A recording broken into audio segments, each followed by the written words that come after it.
Olá, está no ar o Globo Notícia Américas, trazendo os acontecimentos importantes para quem vive no exterior, mas que você não viu em outros jornais do Brasil. A Flórida recebe o Focus Brasil e o Press Award, dois dos maiores eventos da comunidade brasileira no exterior. E ainda, mais de 130 tornados atravessam os Estados Unidos. Os prejuízos e a recuperação nas cidades atingidas. A greve de fazendeiros na Colômbia, os protestos de estudantes na Venezuela. Um estudo mapeia a poluição nos Estados Unidos e uma entrevista com a artista plástica Margarete Matos. O Globo Notícia Américas de hoje começa com um evento que mexeu com a comunidade brasileira nos Estados Unidos esta semana. Em Fort Lauderdale, na Flórida, centenas de pessoas se reuniram para o Focus Brasil. O seminário trouxe palestras sobre assuntos como empreendedorismo, arte, cinema e os desafios da mulher imigrante. Na abertura do evento, no tradicional Cinema Paradiso, foi exibido o filme Flores Raras, de Bruno Barreto. As palestras aconteceram no Broward Center for the Performing Arts. Empresários, professores, artistas, jornalistas e líderes comunitários de vários lugares das Américas estavam presentes. O canal internacional da Globo apoia o evento. E ontem, os destaques da comunidade em 2013 foram premiados com o Press Award. Ainda hoje, a gente mostra uma entrevista com uma das indicadas deste ano, a artista Margarete Matos. Ela conta como a indicação deu um novo impulso à carreira. Os moradores das cidades afetadas pela passagem de tornados esta semana nos Estados Unidos ainda calculam os prejuízos. Várias cidades ficaram inundadas. Na Flórida, moradores passaram dias ilhados dentro de casas e carros. Em Mobile, no Alabama, alguns foram resgatados enquanto a água subia rapidamente. Foram mais de 130 tornados desde domingo. No Mississippi, o veterano da Guerra do Iraque, Daniel Wassam, morreu quando tirava suas filhas dos destroços. O pai dele encontrou a foto do casamento de Daniel quando retirava o que sobrou da casa. Os sobreviventes tentam se manter firmes. Vamos reconstruir tudo e voltar mais fortes, diz esta moradora. O Senado dos Estados Unidos pôs fim aos planos do governo Obama de aumentar o salário mínimo para os trabalhadores americanos. Quem tem as informações é o repórter Alan Severiano. Por 54 votos a 42, a lei foi bloqueada pelos senadores. Ela aumentaria gradualmente o salário mínimo dos americanos de $7,25 a hora para $10,10. Os democratas que apoiam a medida diziam que ela tiraria uma em cada 3 famílias americanas da pobreza até 2016. Mas os republicanos afirmam que a mudança seria muito cara para os empresários e acabaria gerando desemprego. O presidente Barack Obama já havia assinado uma lei aumentando o salário dos funcionários públicos federais. Ele culpou os republicanos pela decisão, disse que ela contraria a vontade da maioria dos americanos e elogiou os legisladores do Havaí e de outros 5 estados, que aumentaram o salário mínimo para os funcionários estaduais. Essa semana houve protestos em todo o país contra a decisão do Senado. Alan Severiano para o Globo Notícia Américas.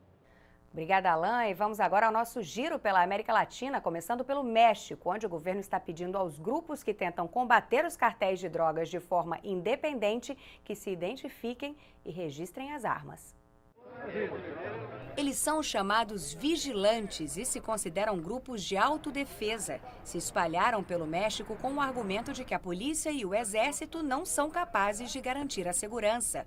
O governo decidiu permitir que eles continuem atuando em algumas regiões, desde que sigam o comando de policiais e militares. Eles poderão manter várias armas, incluindo rifles, mas todas devem ser registradas até o dia 10 de maio. As armas mais pesadas devem ser entregues às autoridades. A proposta do governo é que os grupos deixem de existir em regiões onde os índices de violência são mais baixos. Na Colômbia, os agricultores entraram em greve geral e fizeram manifestações em todo o país.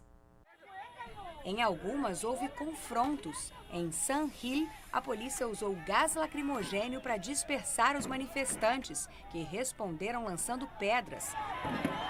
No sul do país, os agricultores atearam fogo a um caminhão que tentava atravessar uma estrada bloqueada durante um protesto. Enquanto isso, em Bogotá, líderes dos manifestantes fizeram várias reuniões com representantes do governo. Os agricultores acusam o governo de não ter cumprido as melhorias prometidas depois de uma paralisação no ano passado. Na Venezuela, os protestos dos estudantes completaram um mês esta semana e, para marcar a data, eles fizeram mais manifestações. Os estudantes estão acampados na frente do Escritório das Nações Unidas em Caracas. 120 se acorrentaram para chamar a atenção de líderes internacionais. Eles reuniram cápsulas de balas e restos de bombas de gás lacrimogênio recolhidos durante manifestações e apelidaram ironicamente os objetos de Museu do Diálogo e da Paz. Os estudantes querem melhorias na segurança, na economia e na liberdade dos indivíduos. A onda de protesto na Venezuela começou no dia 4 de fevereiro. Mais de 40 pessoas morreram e mais de 2.200 foram presas. E no Panamá, mais de 2 milhões de cidadãos foram às urnas hoje para escolher um novo presidente. 7 candidatos disputam as eleições. Os favoritos são Juan Carlos Navarro, do Partido Revolucionário Democrático, José Domingos Arias, do Partido Câmbio Democrático, e Juan Carlos Varela, da aliança entre o Partido Panamenhista e o Partido Popular. E este ano haverá eleições presidenciais em vários países das Américas. Na Colômbia, o atual presidente Juan Manuel Santos e seu antecessor Álvaro Uribe disputam o cargo. No Uruguai, os eleitores vão às urnas no dia 26 de outubro. O atual presidente, José Mujica, que já cumpriu 2 mandatos, tenta eleger um sucessor. E no Brasil, vale lembrar que quem mora fora do país vota para presidente em outubro e o voto é obrigatório. O prazo para transferir o domicílio eleitoral termina na próxima quarta-feira, dia 7 de maio.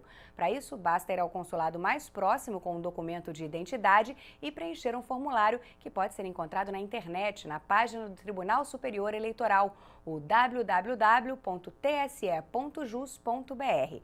Isso vale para todos os consulados do Brasil no exterior.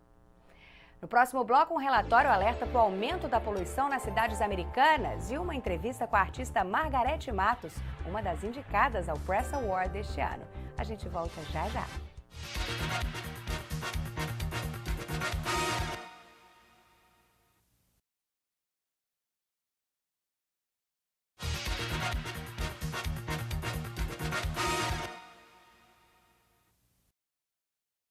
Esta semana, a Suprema Corte Americana manteve a decisão de permitir o controle da poluição emitida por empresas que usam carvão como fonte de energia. Ou seja, o governo federal vai poder monitorar a poluição causada por essas indústrias em mais de 20 estados. Os empresários do ramo reagiram, assim como o Partido Republicano. Já o governo Obama comemorou a decisão. E também esta semana, uma pesquisa fez um mapeamento da qualidade do ar nos Estados Unidos. O estudo é feito anualmente pela Associação Americana do Pulmão. Graças a iniciativas para diminuir a emissão de gases em algumas indústrias e para usar combustíveis menos poluentes, a poluição em geral diminuiu. Mas a emissão do gás poluente ozônio está em alta. A culpa seria do aquecimento global. É uma péssima notícia para a saúde pública. Ela mostra que temos que levar a sério as mudanças no clima, diz o pesquisador. Segundo a associação, a poluição pode causar asma e até ataques cardíacos. Ao todo, 147 milhões de pessoas, quase metade do país, vivem em áreas onde o ar não é suficientemente limpo. Das 25 maiores cidades do país, a concentração de ozônio subiu em 22. Cada vez mais gente vem usando a internet para fazer compras, e não é só de livros e roupas, não. O bom e velho supermercado tem concorrência no mundo virtual. Com base nas compras feitas pelos clientes com cartão de crédito, um banco americano concluiu que os supermercados online venderam 20% a mais no primeiro trimestre de 2014 que no mesmo período do ano passado.